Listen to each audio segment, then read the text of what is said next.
Hello everyone, আজ আমার হেসেলে ছিল আমার প্রিয় পমফ্রেট, তাই ঝট করে বানিয়ে ফেললাম পমফ্রেট পাতুরি। তাহলে কি করে পমফ্রেট পাতুরিটা বানালাম চলো দেখে নেই। প্রথমে আমি মাছগুলোকে ধুয়ে নিয়ে হলুদ লবণ মাখিয়ে 10 থেকে 15 মিনিটের জন্য রেখে দিয়েছিলাম। এতে কিন্তু হলুদ লবণ খুব ভালোভাবে মাছের ভেতরে ঢুকে যায়। মাছের মধ্যে কিন্তু পমফ্রেট আমার ভীষণ ভীষণ ভীষণ পছন্দের একটা মাছ। এবারে মাছগুলোকে খুব ভালোভাবে ভেজে নেব। গরম গরম ভাতের সাথে কিন্তু এই রেসিপিটা জাস্ট ফাটাফাটি লাগে। গরম তেলে ফোড়ন দেব শুধু সাদা জিরে, তারপরে এতে টমেটো কুচি আর পেঁয়াজ কুচি অ্যাড করে কিছুক্ষণ মতো ভেজে নেব। কিছুটা লাল লাল হয়ে আসার পরে এতে অ্যাড করব পেঁয়াজ, আদা, রসুন ও সাদা জিরে আর শুকনো লঙ্কার একটা পেস্ট। দিয়ে দেব ম্যান্ডেটরি নুন আর হলুদ, যেটা ছাড়া কোনো রান্নাই সম্পূর্ণ হয় না। এই পাতুরির টাইপটা কিন্তু এক একজনের এক এক রকম হয়। অনেকে কিন্তু এই পাতুরি গোটা পেঁয়াজ ও রসুন কেটেও করে থাকে।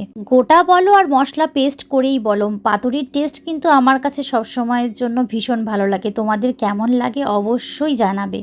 এবারে আসল কথায় আসা যাক। চিনিটা কিন্তু আমি টেস্টের জন্য অ্যাড করেছিলাম। চিনি দিলে রান্নার ব্যালেন্সটা ঠিকঠাক থাকে। তোমরা চাইলে স্কিপও করতে পারো।